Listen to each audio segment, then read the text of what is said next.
Hello everybody. Alright, we are on our first video for our limits and derivatives, and we are going to approach limits and derivatives graphically today. Over the next couple days and throughout this chapter, we're going to be doing multiple ways of using limits, but today we're going to get a graphical approach. So have your note sheet. It says Class Notes Day 1, Limits from Graphs on it, and we'll get started. Okay, so we're going to discuss our notation first. As you look at your note sheet, you'll see this notation, and it's important to know how it's read, how it's being said out loud, and so on. So you see this notation, and this is exactly how you say it. You say the limit of f of x as x approaches a. Now a is going to be replaced with a number, as you can see on your note sheet. So we're looking as we approach an x value. So a is an x value, whereas f of x is our y value. So f of 3 means, what is the y value when x equals 3? So in other words, what ordered pair would complete 3, and you need to find the y value that would complete that ordered pair. That would be answering the question f of 3. To do the limits graphically, you're going to be tracing the curve with two fingers, moving into and towards the a value. So your left finger is going to be moving to the right, and your right finger is going to be moving to the left. And hopefully they meet somewhere. If they meet somewhere, we can answer the question, the limit of f of x as x approaches a equals, and the meeting place is the answer. So because I'm not with you and you can't see my fingers move, I'm going to be using highlighters on the screen. You should be putting your pencil down and tracing this with two fingers, one moving into the center, one moving from the left to the right, and the other moving from the right to the left. So they should be meeting somewhere. Okay, here's our first example. The limit of f of x as x approaches 4. So I'm going to grab a highlighter, and you should be using your fingers here, and we are going to approach the x value. So as I move in, and this is my highlighter, my left finger is moving in towards the x value of 4, and my right finger is doing this at the same time. Where they meet, that's our answer. So we can write our answer of 4. Now I'm going to do part C next. Not sure why they're labeled this way, but we're going to do part C next, and it says, what is f of 4? So here we're completing the ordered pair. F of 4, okay, the answer is 4. Now I'm not going to write it as an ordered pair, but that's what's going on in our heads. How would I complete this ordered pair?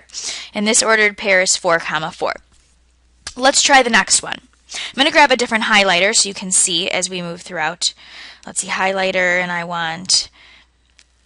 let's go blue for this time. Okay, so now I want to approach 11. So I'm trying to approach this x value.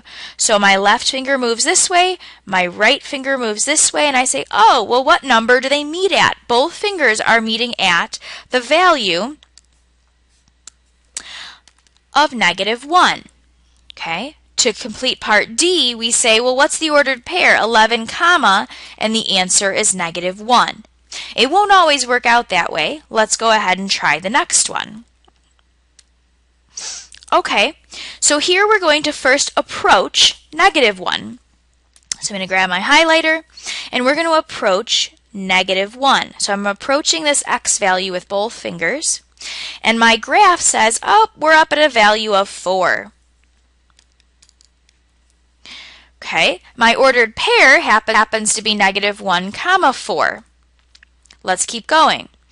This time I'm going to approach using my highlighter, or you're using your fingers.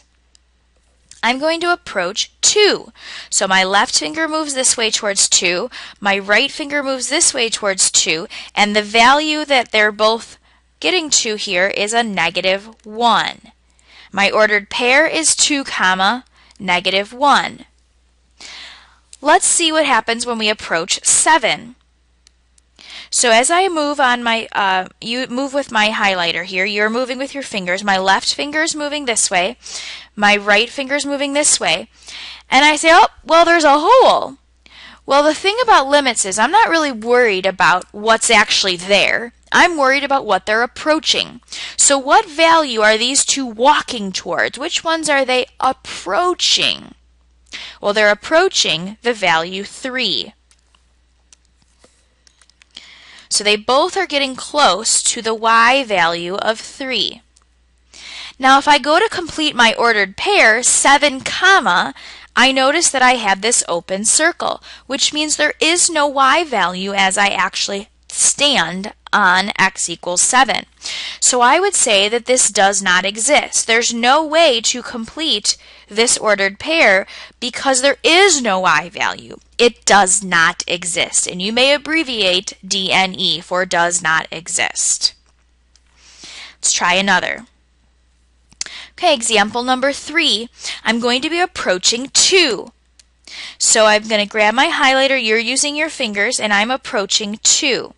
As I come in from the left side to approach 2, I approach this hole. That's okay, I'm allowed to approach holes. I just can't stand in the hole. Now, if I go from my right finger is moving up like this. And I say, well, these two fingers actually never meet. They never touch. If they never touch, then my limit does not exist. So the limit does not exist if my two fingers do not meet. Okay, so the limit does not exist. Now I'm going to answer the question f of 2. Well, if I'm looking to complete the ordered pair 2 comma something, I actually have a solid circle up here at 7. So I can complete this ordered pair. Even though it looks like we can tell that the limit doesn't exist, the fact that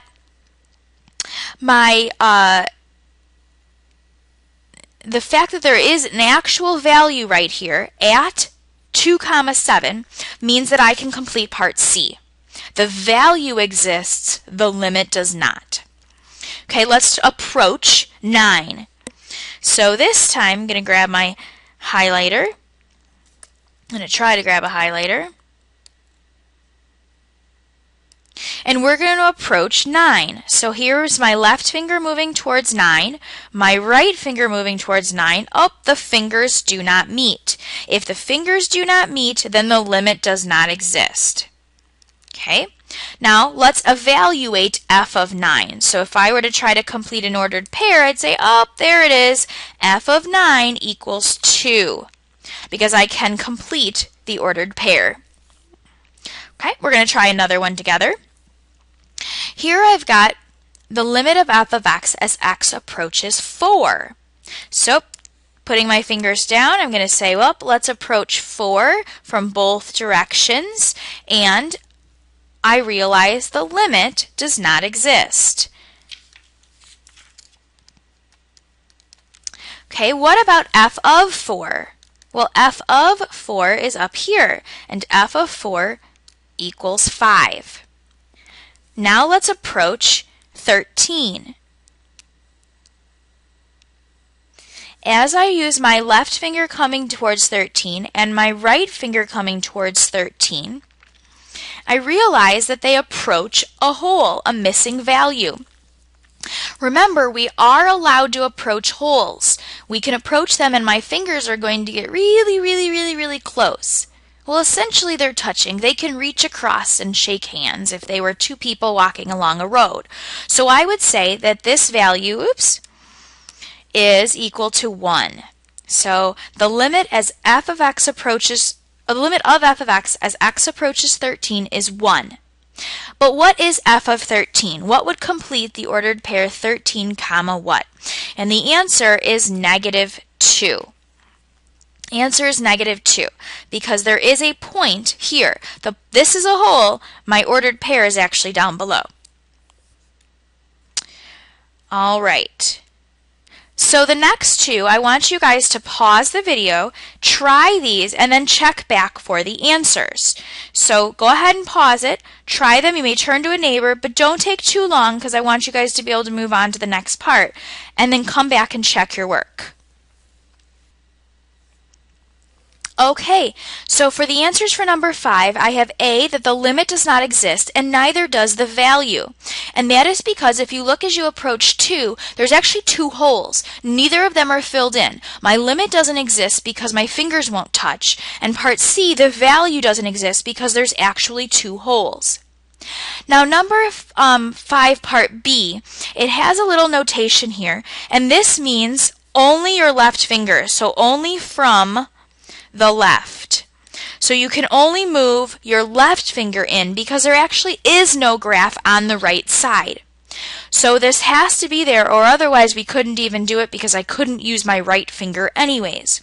So my left finger's moving in and I approach 1, but my value is actually at -3.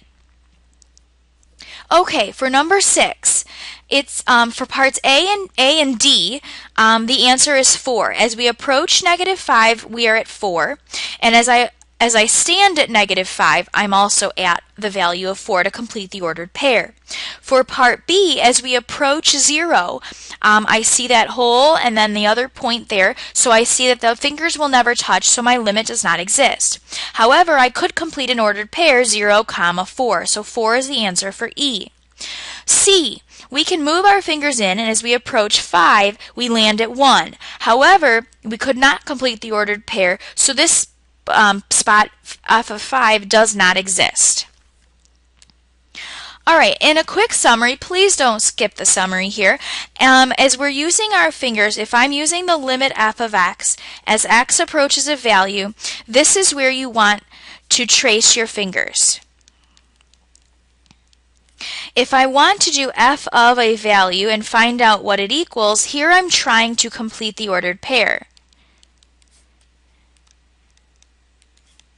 Now something you'll note on the next part of this lesson, so using what we're going to be doing on the next worksheet, is you'll see often that I have the limit of f of x as x approaches a value, and it'll either have a negative sign after, not before, or you'll see the limit of f of x as x approaches, and then you'll see a little plus sign. This means the left finger only, or the left side only. And this one means the right side only. So this is only using one finger or from one direction. We're going to be looking at this and continue our conversation about limits graphically, and it's going to be really important that we understand sometimes we're only going to be approaching it from one side. So when you see the little negative sign, it means from the left, and then when the plus sign means from the right. All right, go ahead and continue on your work. Thank you.